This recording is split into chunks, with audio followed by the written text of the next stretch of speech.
My lady love, my lady love. All right, people. It's about time. It's about space. This is the riddle of all riddles. This is the time that we must figure out, is he right or is he wrong? He's right. What am I right about? Am I right about the emergency mental health system activation 117B? Does it mean It doesn't mean that you disconnect with reality, therefore you disconnect with everybody. You must see the bigger picture. There's a lot of people out there that want to do the right thing, but they don't know how to do it. So get out your pencil and paper. Okay? The biggest thing to remember is you're important and God loves you. And so do we. The, how can I put it? Like, you don't have to listen to this whole tape. It's just a little bit, nuggets of truth here and there. Come and go as you please. So, this part, segment 117, will surely guide you. It's about space and time, energy. And with this space, time, energy, you'll get a picture of what might be true. You know, just because scientists say something exists doesn't mean it exists, but doesn't mean it doesn't exist. It's kind of like they get tired of saying it's a theory, so they just kind of show you a picture and say, this is what it looks like. And then, like, later on in the conversation, they throw stuff in there like a misnomer, like, but we're not sure yet. No, but they know a lot of things now. You know, they know, like, we have heads on our shoulders, and they know our bones pretty well. And they look nothing like dinosaur bones.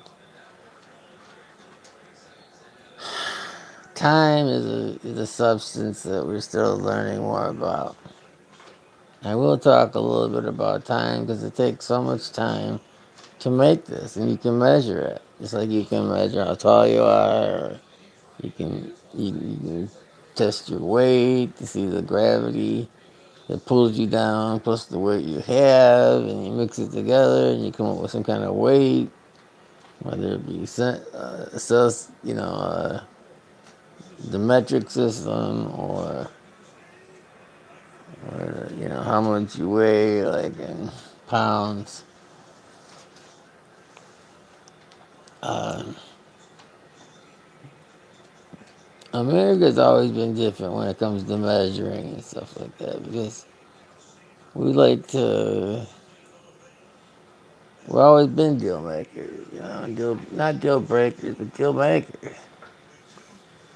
That's why we have a foot long instead of, you know, so many centimeters or so many, meters or something.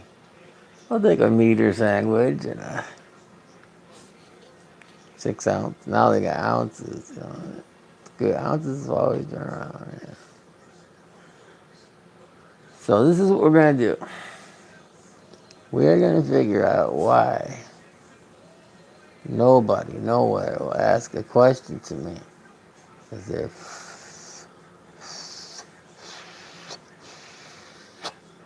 now they could say something like, "What's the matter, you? You should like this.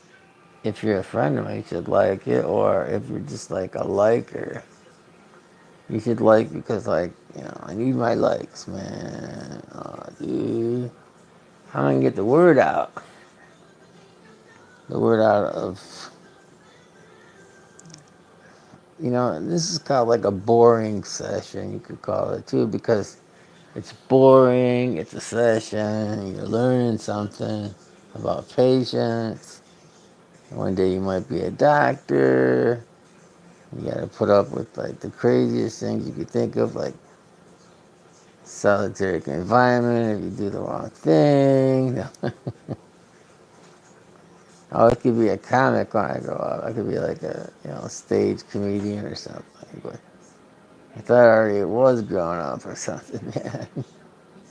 My eyes won't open. There they go. There they go. You see, it's like a Bible. It's like eyes. You ever see eyes do that? I see you down there. I see you over there.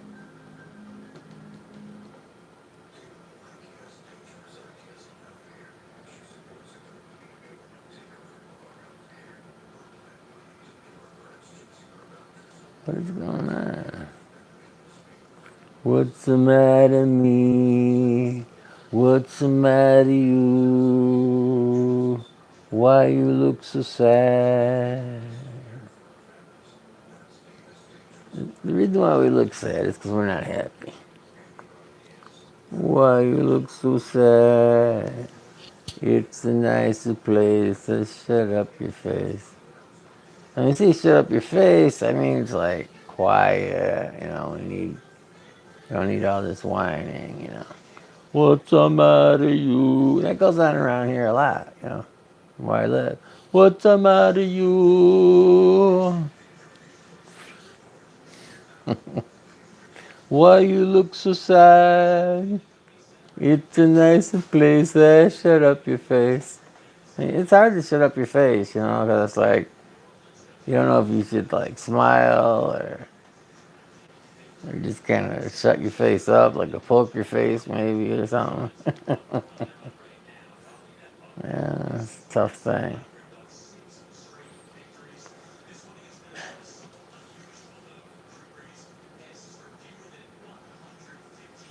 Yeah, we can make it.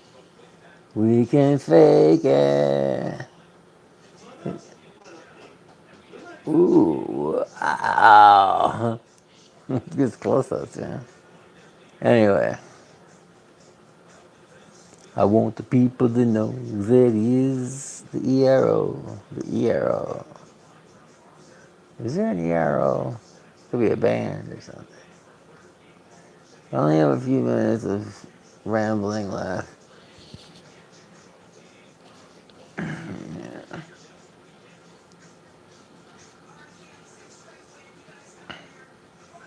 Why you look so bad?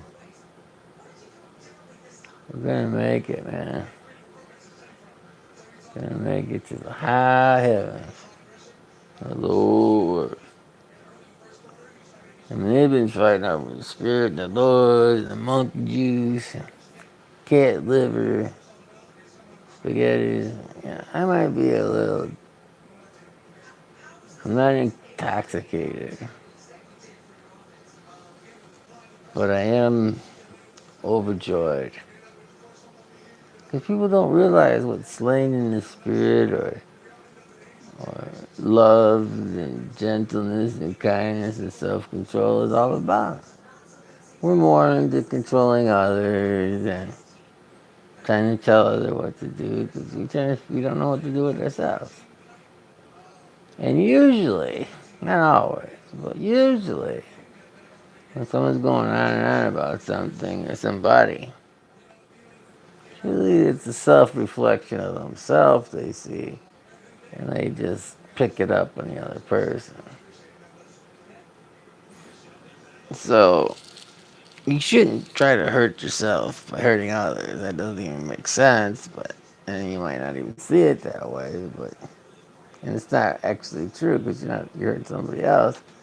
You just, somewhere in your mind, you find a relief from yourself. That's why they end up turning themselves in the way they do. I think. I'm not a doctor, but the sinners, saints. No, if you think about this, if you think that Trump is looking out for you, like I do, then he probably is concerned about mental illness. He's probably concerned about people who have claims. And he does. And he thinks like, well, where's their claim? Where's their land? Where's their situation? I could be helpful. Where that silent minority.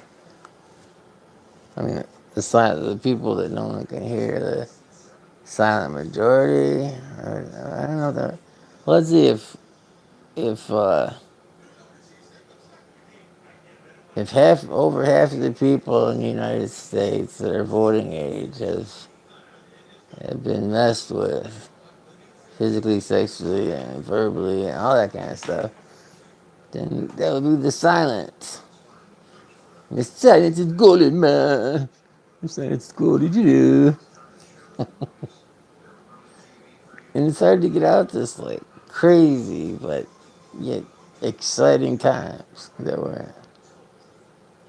We can turn it around anytime we want. All we have to do is be in each other's corners, stick up, straighten up, and take charge. Let's say you're a Democrat, right? And you're in a position, but you're in a lower position than somebody else, and that person that's above you is like not doing their job. Well, you need to step in there. That's how you save your party and you help save the country.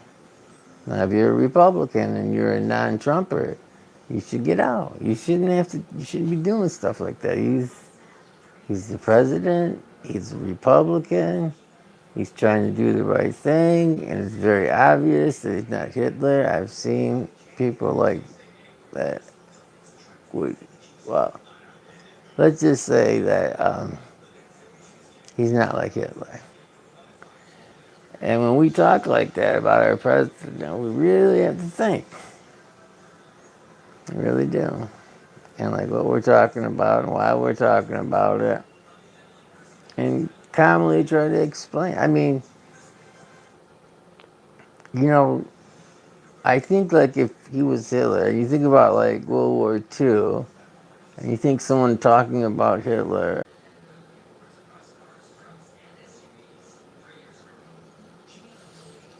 well, it's about time. It must be. I know the Michigan law, and state law, that'd be state law, and then there's federal law, and they want to get them to agree so they can kiss and make up. And then, like, you get so many states that think a certain way, and you make a state project out of it, you know. All simple, go lucky stuff, and what works should stay, and what doesn't work should be put to the side. And the project should be dismantled so that we have more money to put towards new projects, new situations, and to help those less fortunate. Now, do I think that the Democrat Party is for the fortunate or unfortunate or whatever? I don't think they're for the unfortunate. I don't think they're for the fortunate. I think they're for themselves to increase in how much. Because I think that a lot of people think that, the atheists, okay, a lot of people that are Democrats, it seems like it, because they, really don't believe in God. Of course, that's what they say. Of course, you can't go by what they say, right? They can boo God and part of the platform, and let's just eliminate God, and God's the problem. Or just thinking about God is the something. So philosophy is kind of like, well, even if they kind of feel like the government is kind of like their religion, Politics is their religion, and politics is their religion.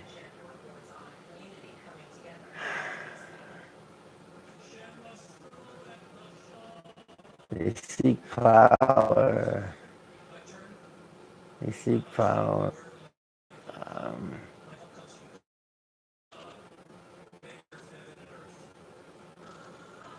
We have to see. Now, you get down to it, right? It's kind of not godly. They don't believe in God, so they be not godly, I guess. And they know that, at least in their mind, they figure no system really works. I mean, our system's been working out of all the systems we have out there. The poorest American is a lot richer than, but our poor is pretty rich compared to other people's poor. So, but we do want them to come up. It's still too poor for an American to be as poor as they are. It's just too poor. So, how do we fix it? How do we go about it? How do we work together to come to a solution? You can't work together when people are totally dragging their feet and pulling the elephant by the horns, trying to get it down so they could take its crown jewel. It's just not going to happen, and it shouldn't happen. So what I'm thinking is, we have to show people and stand up as people of, of little, which have a lot altogether. We have a vote. We have the biggest voting. Because 1%, excuse me, if only 1% is rich, right, then they must not be the biggest voters. The biggest voters must be the, the middle class and the poor. Because the 1% is only 1% of the population. So their vote counts, but just like everybody else's vote. So what they have to do is convince you that they're on your side. So that's where we're at. We're bad people want you to believe that they're on your side. But they got the no Trumpers, and they got the no Trumpers here, no Trumpers there, here Trump, there Trump, everywhere Trump, Trump. And there are Trumpers all around. And I know that there are Trumpers all around. Let us praise Jesus now. Some people that don't even believe in Jesus for I know. And I know that there are trumpets all around. And that's what I like about trumpets. They're good people. Don't want to good for it. It's funny stuff. But what I'm saying is, we have really overset our stay. We weren't going to stand on that this long. It's like a little over 20 minutes, almost 21 minutes. We can make it. We can make it. This bubble you're going through, gonna pop right in your shoe. You can make it. I don't care what's going wrong. Well, we gotta care. We gotta just care right now, right? We gotta care what's going on. We gotta step forward. Make the heaven on earth that we always wanted. Let's not wait till God has to, smack us around and make it happen. And we just make it happen, man. He said, well, impossible to do that. God being everywhere, somewhat evil out there. Yeah, you don't know unless you try. And why try if you don't think you'll ever succeed? So I think that it's going to be real, man. It's going to be real. I think there's going to be a red wave. And if not, we're going to pay the piper. So the piper likes to get paid. That's why they call him the piper. Pipers always like to get paid. It's not, there's no certain culture that's taking over the world and stuff. There's only two cultures that I see. It's not really black and white. There is gray areas, but the two cultures that lie. I mean, both of us have these cultures taught to us in this culture. Is one is step on other people's rights, give up your own rights, don't trust yourself. I'm more like the negative things, I think. And the more positive things is trust yourself. You're a good person. At least you try to be. Do the best you can. If you're having problems, go to help, get help with that problem, whether it be to Jesus, synagogue, Buddha, whatever floats your boat. But and if it don't help, keep find your spot and your niche in life and stick to it. But I think that true love, the love that passes all understanding. It's the kind of love that there's no explanation for it. It just is. It's not a slave mentality. A lot of people think, "Oh, I'm a slave to my wife because I work all day and all she does is sit around the house and count the ice complain about how many ices I used in the refrigerator." That might be neglect in a way. I don't know. Well, maybe the person just can't. See, one thing I can say about marriage is it's not 50-50. It's not true. I mean, I've argued with therapists and everything. I had some agree with me because it's not 50-50. And I learned it from a therapist, and it totally makes sense. You got to give all you can, and you have to. I'm not saying it's wrong or not wrong to believe what your wife is doing or husband is doing 100%, but you really have to believe that. Because if it's 50-50, okay, and someone's not doing something that you want them to do, then you're going to assume that they're pulling away. Maybe they just can't do it. They don't have the mindset or whatever. So you're going to pull back thinking that they're not giving. Because believing the other person's giving 50 is just a state of mind. You don't know what they're giving. You don't know. You can't read their mind. You don't know if they're capable or not capable of doing more for you. I mean, unless it's like super obvious, which is kind of hard to be super obvious in a marriage relationship about anything, because there's so many lies and twisted things. You have to there's a lot of faith in marriage. That's what I'm saying. There's a lot of faith. Like, oh, I trust. It's like, you could be married to someone, all of a sudden they don't like you anymore, and you're wondering why. But they probably disliked you for a long time. It just you started noticing it, and it's very, love can. You might sink too deep in that love where it's there for you but not for them, which happens. So, and it's happening a lot. And I think because we're trying to get this 50-50 thing going, and it's really not. It's 100-100.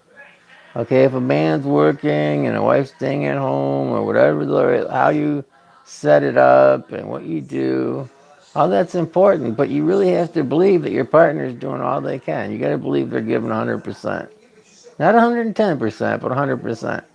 Because as soon as you don't believe that your spouse is not giving 100%, you are going to pull back. It's nature of mankind, or people kind, if you don't like the word man.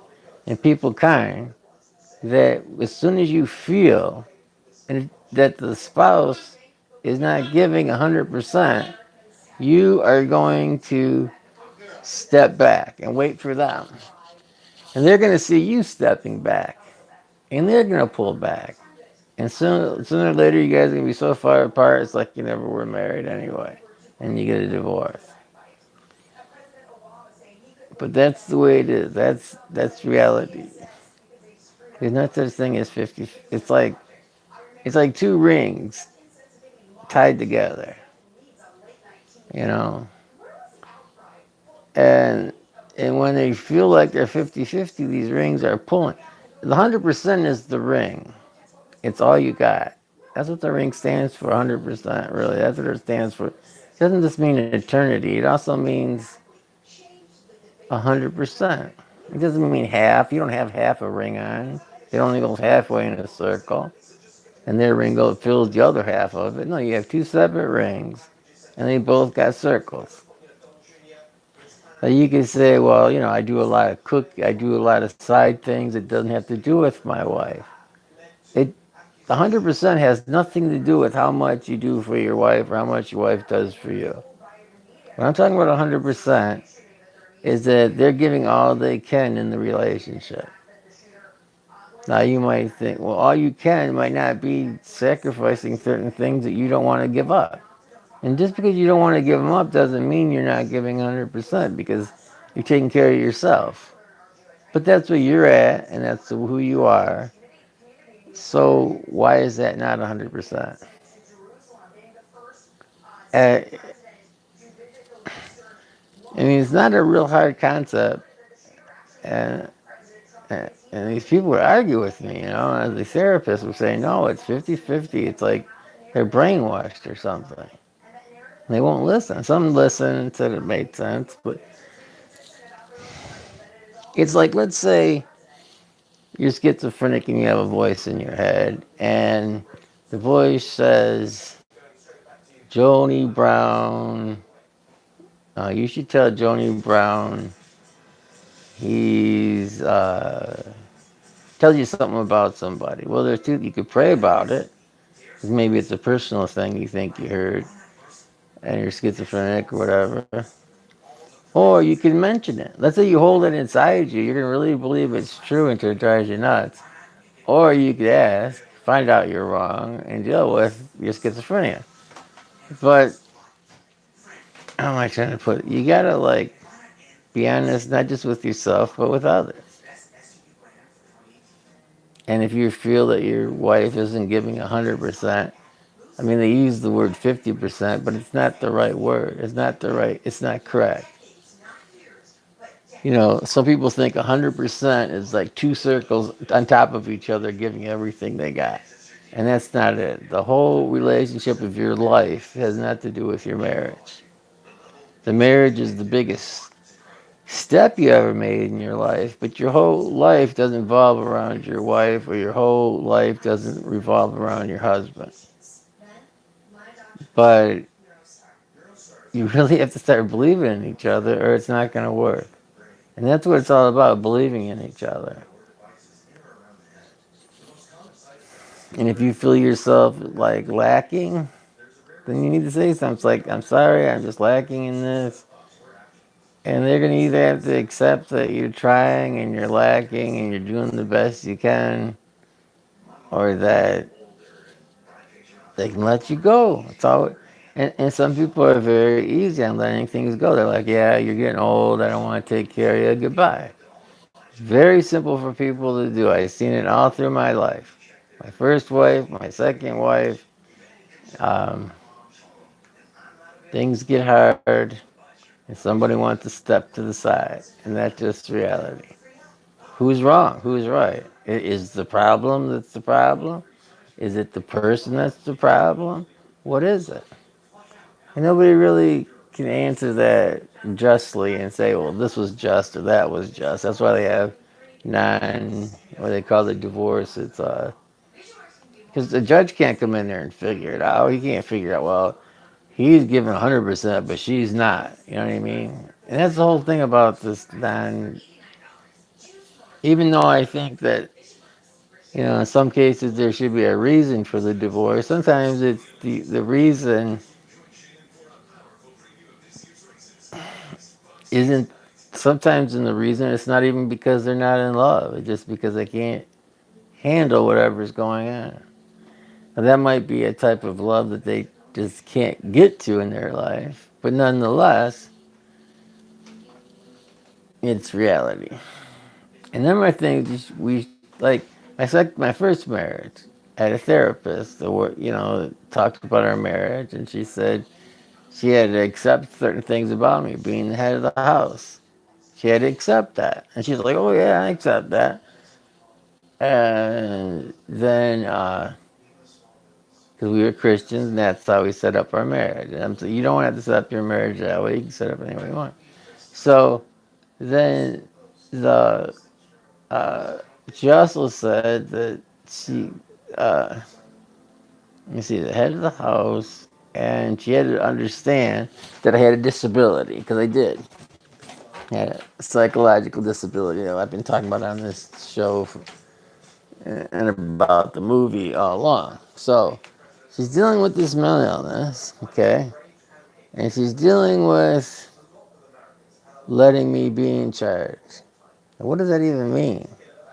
How can someone with a mental illness be in charge? Oh, yeah, I forgot the president's money. He's not allowed to, or something. No, I don't think most people even know what mental illness is. They throw it out there like a bone, hoping someone, the Democrats throw it out there like a bone, like it's something you should actually chew on. It's not something you should chew on. It's something you don't want anybody to have. And if they do, you want to support them with all you got. And, I mean, even if the president really did, which I don't think he does, because I don't know, I'm not a doctor, and I'm not close enough to him to really, figure out his psychological or his all that kind of stuff. None of us, none of these people that I've seen in the news know him well enough to figure he has a mental illness or something. They see one of his ideas and they don't like it, and therefore he has a mental illness. That's crazy within itself. That sounds like that person has a problem with authority because they don't like the authority that they're under, or the authority of the president, because he does have authority. He's the president. Get over it. And you might not like him as president, but he's not doing anything crazy. Not crazier than any other president. Might be different. He might be. There's been a lot of presidents through history that's been kind of rough. There was duking it out with guns and stuff, and it's all kinds of crazy stuff. So, we're trying to get better as a country. Yeah, we're getting way better. We're doing really good. I wanted to also talk about prejudice. Prejudice is one of those tongue twisters. It's not a tongue twister like red leather, yellow leather, red leather, yellow leather, but it kind of is. And it's one of those things that everybody has to step around because they really don't know what it is. It stinks. It's not good. And we all know it. But we really don't know what it is. A lot of times it's used as a tool to convince somebody that they can get away with doing something to somebody else. Because that's how it started. Basically, we could say, well, these people look different. If we call them something different, maybe we can get them to do what we want. Simple as that. It's like, oh my gosh, you have to convince these people.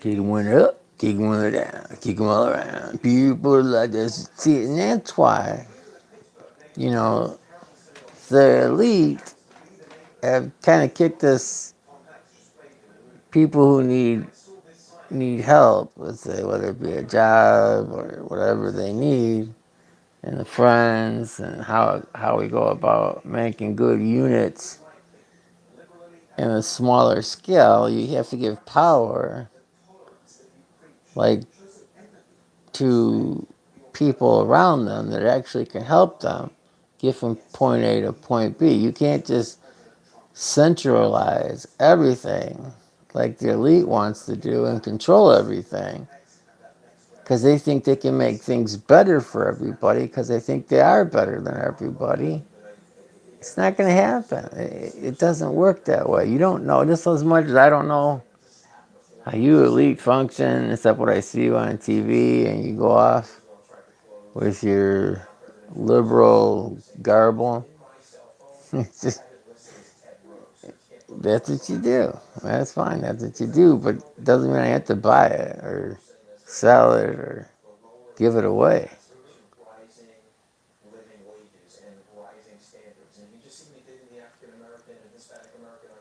We have to help each other on a local level or it's not going to work. Just like the family unit has to work. If it doesn't, if the family unit isn't working,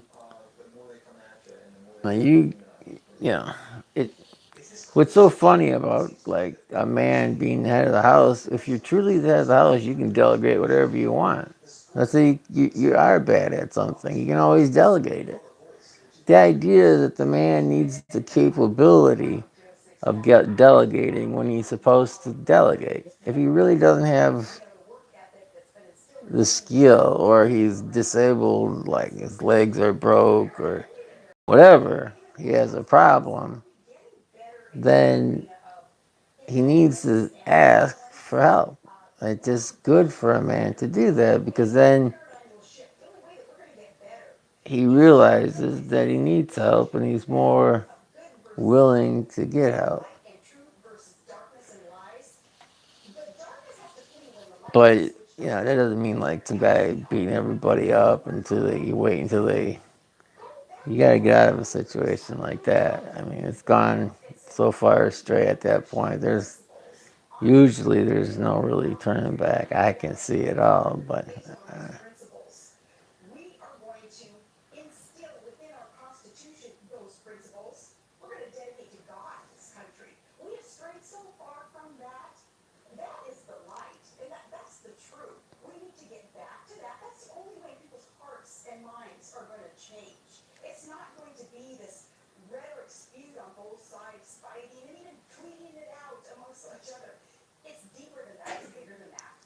it's big. It's really big. It's the holy roller movement. Holy roller. No, it's not holy roller movement, man. It's just love, true, pure. I mean, like people are doing all these drugs because they want to get love. I think that's another part of healing. Like if you're psychologically messed up, you need love. You need love because it's kind, it's gentle, it's understanding, it's smart. It's not it's not wrapped up in themselves. They're not wrapped up in themselves. They're wrapped up in giving, and they get. And giving and getting is not karma. Giving and getting is just a formula. Uh, the formula of giving is not expecting. And it's very hard to give not expecting because let's say you give a lot and you don't get a lot back. Then you're wondering like, is it worth it? And are they going to come back the way you want it to come back? Or does this one little thing that God does for you equals like a lot of big things that you did? You never know. Like you could have a daughter that was really sick, and then she lived through that sickness. But that like my niece uh, Elizabeth, she had spinal meningitis, and she was supposed to die. I mean, that's what they said. She's gonna die. And I said no, and other people prayed and said no, I guess. I didn't hear them, but I know I said no. And she didn't die. They can't explain. I mean, I guess it happens, but they can't explain how it happened. She just no longer has spinal meningitis. It just went away. She had no, I guess she's an atheist now, too. That's what I heard lately. But anyway, that's not even the point. The point is that she made it. So that was like a gift. And then she lost like another daughter. How'd you hate to lose your daughter in a car accident? She's gone. Is that karma or is it just something that happens or what is it? You got blessed this way. Does that mean you're going to get cursed that way? That's just the opposite of karma. I mean, karma always isn't giving. Let's say you did something bad. Does that mean you're going to pay for the things you did bad and you just broke out even and you should be glad? Or if something really great happens for you, does that mean somewhere in your life something bad's going to happen? Is that a possibility if you believe in karma? If you believe in karma, you have to believe in both ways. Did you ever do something that was sneaky and really not good for another person, and then something bad happens to you, and you're like, I do all these good things? I think about that. I did a lot of good things in my life. But I'm sure that I'm not perfect. So yeah,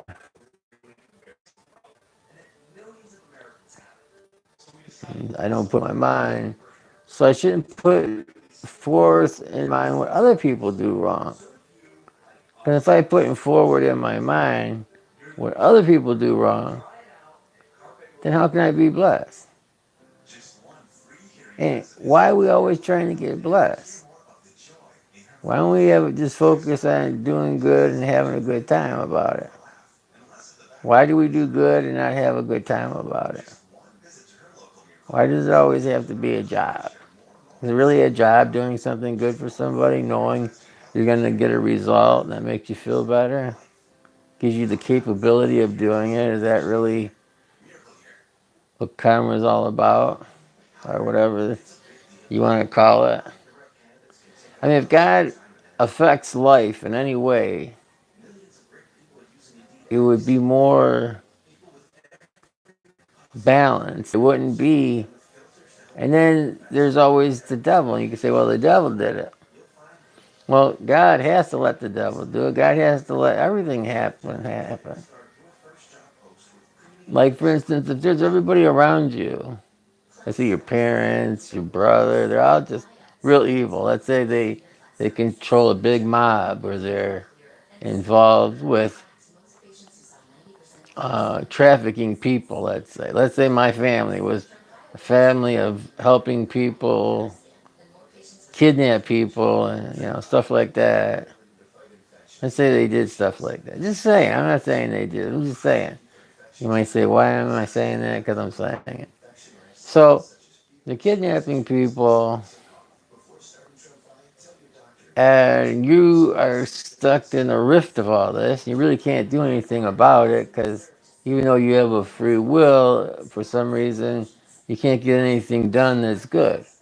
And so therefore you feel bad about yourself because you're not really accomplishing anything because every time you do, something bad is happening around you. And you believe that there's something out there that can help. You in church, you hear about this God that can help.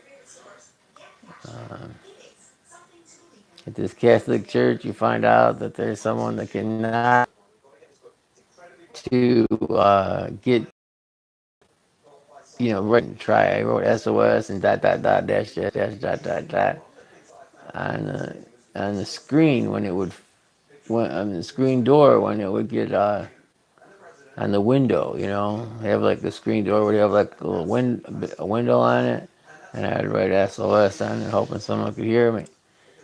Someone would investigate. Someone would, what save our souls have to do with me? Souls, which we all know that's what it means. It's not like help. I mean, it is a type of help, yeah. But usually it's not just help for yourself, it's help for. It's just like putting a flag upside down really isn't so much helping you, but helping more than just you. It's like an SOS kind of thing, which is always more than just one individual.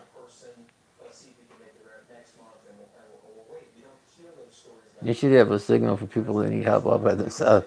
It'd be nicer if there was only one person that needed help. The scariest situation I ever put my mind into. Think about it. I have thousands of memories that are clogged up and a drain in my brain. It's a drain in his brain. It's a brain with a drain. And his brain that has a drain is realizing I'm not insane.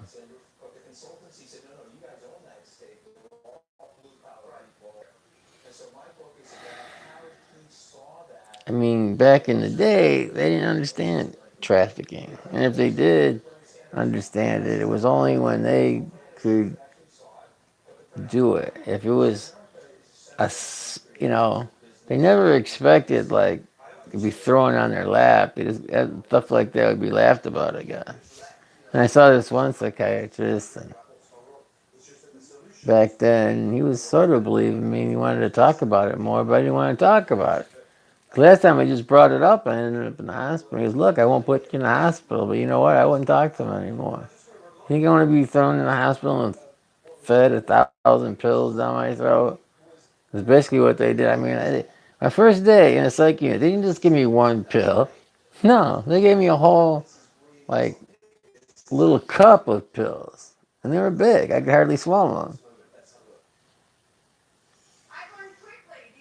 I swallowed them all at once. I was just so angry that no one was listening to me. I just said, fuck it, you know? And I drank them all down, passed them around. No, I didn't pass them around. There's some people in some hospitals, and patients would be trading pills because they wanted to see which one worked better on them. Hey, let me try that one. No, you try this one. You're supposed to take it in front of the nurse, but you know how nurses are. On the day, they didn't really care. He just passed it out. I don't know. They cared, but they didn't think people would actually do that. So you gotta stay away from the pills, man. It'll kill you. Gotta do what you have to think. You have to think. You have to use your thinker. And you have to hope in the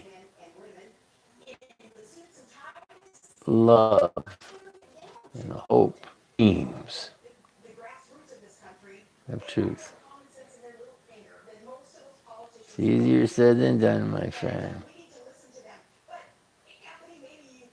There's things that are going to happen in the near future that's going to change my life, going to change my people's life. When I mean my people, it's like my new family. It's going to change their life. We're going to live the dream, because we're a team, and there's a dream in the team, bro. Just remember that. Be part of the dream. Make the movie. The movie must go on. Okay? The movie must. I know they want to write books, they want to do stories, they want to go la la la la la la. But the most important thing is the movie, in my point of view. I mean, yeah, you can talk about me and my life, my authors. All sounds really cool and stuff. Probably cooler than I even realized. But the important to me is the movie. And if I have any say in all this stuff, this movie must go on. It's like trying to prove the president's crazy. They already tried that one. They're trying everything that goes on in my movie. That's what I figure. But anyway, so let's see. Then all these people that voted for him, they say are crazy. Actually, it's like they're crazy. That's what I'm thinking now. And they're all on drugs. Think of the president. They talk about our president being crazy, but most addicts are crazy, and basically that's what our our last president was, a drug addict. So you're saying that he doesn't have a mental illness because most people that have a drug problem of some type are mentally ill. So if I was him, I wouldn't be saying stuff like that because there's more proof that he probably has a mental illness than Donald Trump, President Donald Trump. Yeah, so. Okay. Yeah, I gotta go. Bye bye, everyone. Remember, love